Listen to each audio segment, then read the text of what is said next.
Tonight, election results, both local and national. Find out who will represent you. Murrow News 8 starts now. Public Broadcasting Studios on the campus of Washington State University. This is Murrow News 8. Good evening, I'm Murrow. And I'm Kylie Gibson. Welcome to Murrow News 8. Yesterday was the 2020 presidential election. We have yet to know who our next president will be. However, there are 5 states that have yet to be called. We are still waiting for results in Alaska, Georgia, North Carolina, Nevada, and Pennsylvania. As you can see on the Associated Press Electoral College map, currently Biden leads the race with 264 Electoral College votes over Trump's 213 Electoral College votes. After the first night of results, former Vice President Joe Biden and President Donald Trump have clashed on how to calculate remaining votes. Biden says that he wants all absentee ballots counted no matter how long it takes. However, President Trump has claimed victory, calling the remaining absentee ballots, quote, fraudulent. A winner has yet to be called in 4 battleground states, and neither candidate has reached 270 Electoral College votes. Democratic Governor Jay Inslee has become the first incumbent elected to a 3rd term in Washington State in more than 40 years, beating Republican challenger Lauren Culp. When confirmed, Inslee will enter a record-matching 3rd consecutive term for the state. The only other governor to do so in Washington is Republican Daniel J. Evans, who served in the role from 1965 to 1977, before later moving on to a U.S. Senate seat. Kathy McMorris Rodgers retained her seat in the U.S. Senate by receiving almost 60% of the vote en route to beating Dave Wilson.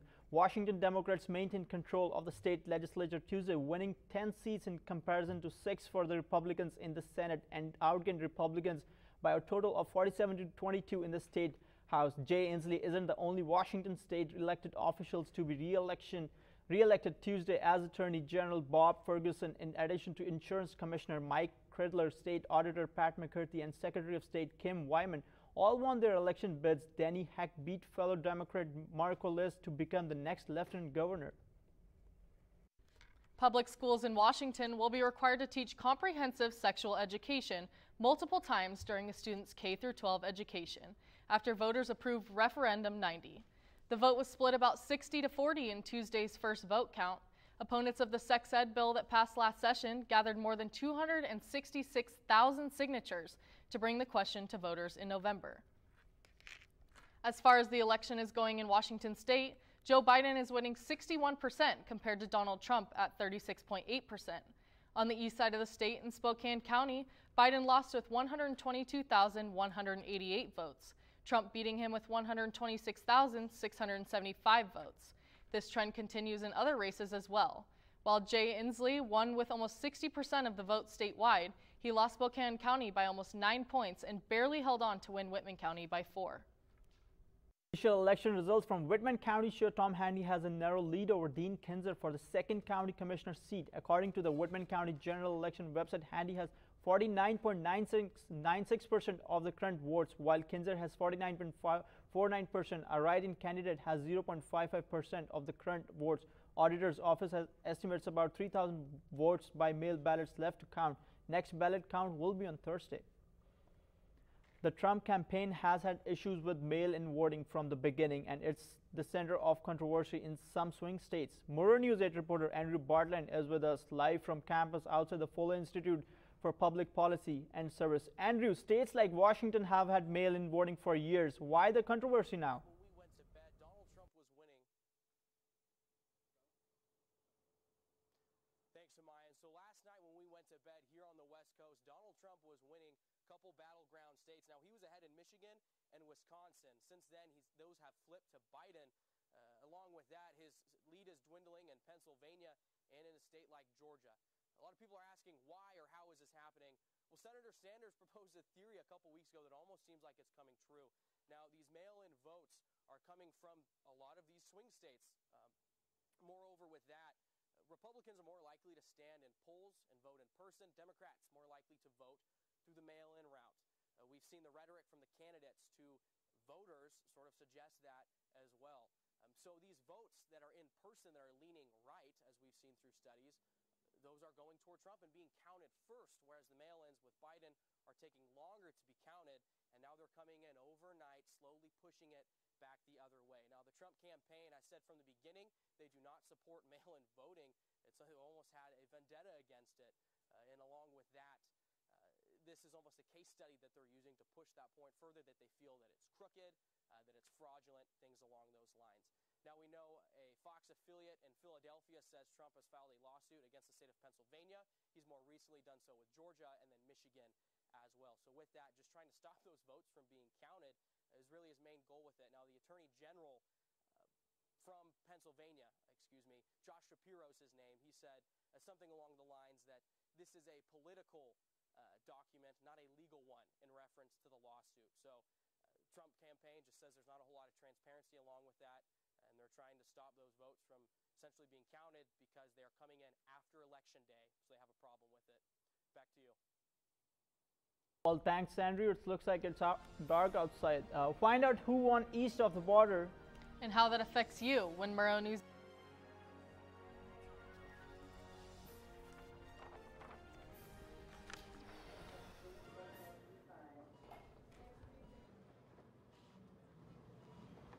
It's okay to be scared.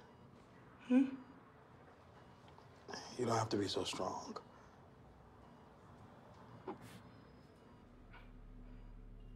Strength is not optional. This is my mother, my purpose. Real muscle is lifting her spirits between bedpans and bad news from doctors that doubt her strength. Strength is buried in bills, managing meds, and swallowing those moments of, Mom, it's me, your daughter. Remember? My strength is super, but I'm still human, right? Look who's here. There she is. Thanks for your patience. How you feel?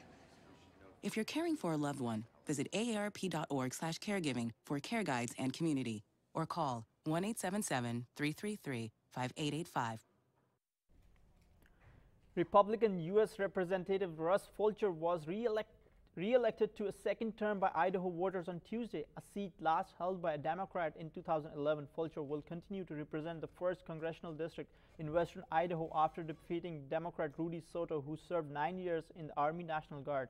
Idaho Republican Senator Jim Risk was re-elected to Congress, defeating Democrat challenger Paulette Jordan on Tuesday.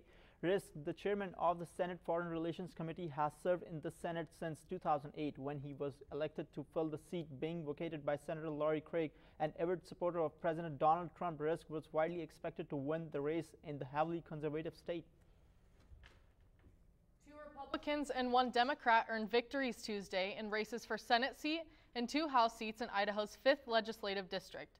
Democrat Dave Nelson was elected Idaho's District 5 senator with 12,649 votes. Republican Brandon Mitchell was elected Idaho District 5 Representative A with 13,877 votes. And Republican Caroline Nissen-Troy was elected Idaho District 5 Representative B with 13,968 votes. Young voters have had an impact on this year's election. Murrow News 8 reporter Jane McDonald is live in Pullman. Jane, can you tell us more?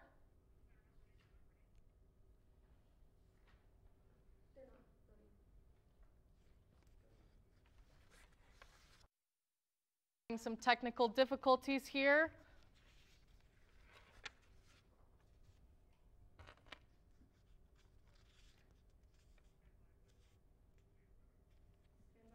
Well, I think Jane is not available due to trouble. Seems like it is getting colder here in Pullman. Murrow News 8 reporter Cameron Limes has our weather update. Thank you so much, HK. All right, let's take a step away from all the election talk and let's talk some weather, okay? So moving into today, as you can tell, pretty relaxed day out here in the Palouse, some pretty averages weather. Now look at that sunset. It's so early now due to daylight savings. Pretty crazy. With that 7-mile-an-hour wind, adding a little bit of wind chill factor. Nothing too crazy, but hey, it's the Palouse. Moving on into tomorrow here. Now, we got a chance of rain coming on in. Nothing too crazy, nothing too frightening to look at. Now, look at that 39 degrees right there. That is a little bit troublesome.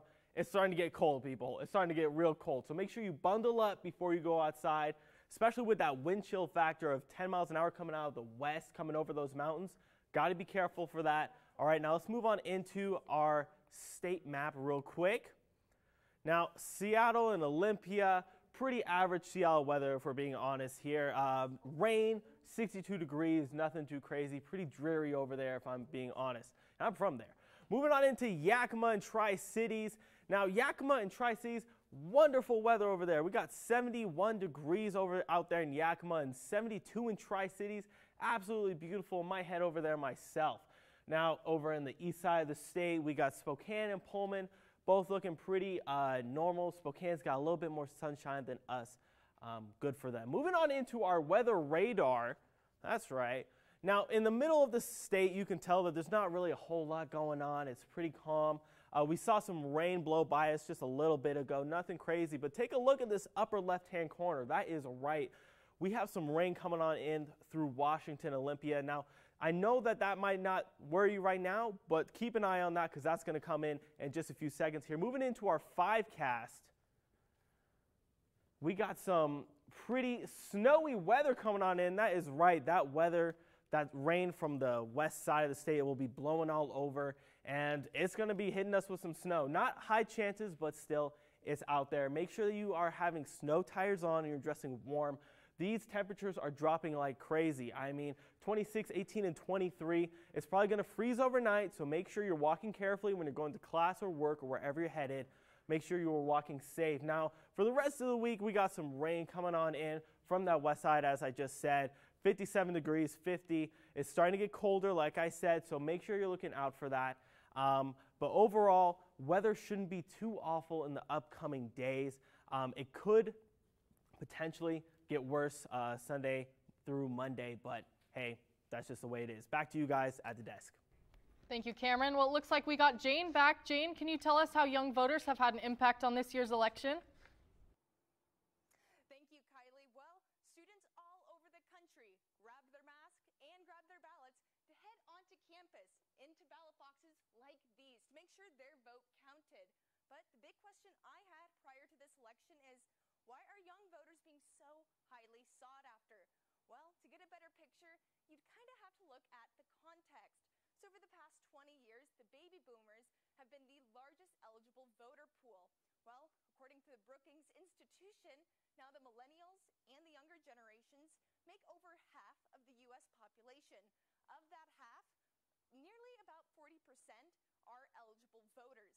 Now, just to get into a little bit more of those statistics and those numbers, when asking 18 to 29-year-olds, 63% said that they were likely to vote in this upcoming election. Now, looking at 2016, that is about 15% more than voted. So it's a very large number to see those young voters getting out there and voting. From Washington State University campus, I'm Jane McDonald here.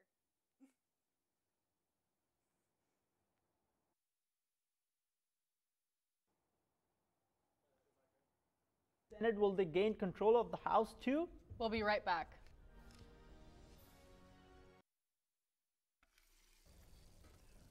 Let me tell you about the toughest guy on earth. He does the work of 2 jobs, but only gets paid for one. He's tough enough to feed the man that gave him a lifetime of nourishment. He has the crazy strength to lift the man that raised him up without even flinching. That's right.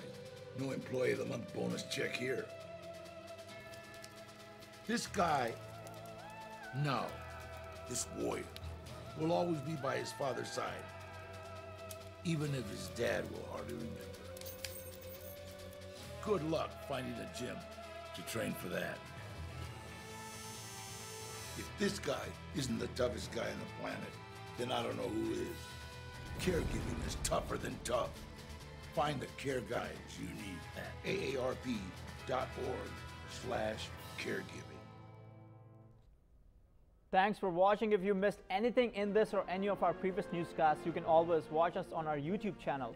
More news can be found at nwpb.org/mn8, and you can follow us on Facebook and Twitter. Have a good night.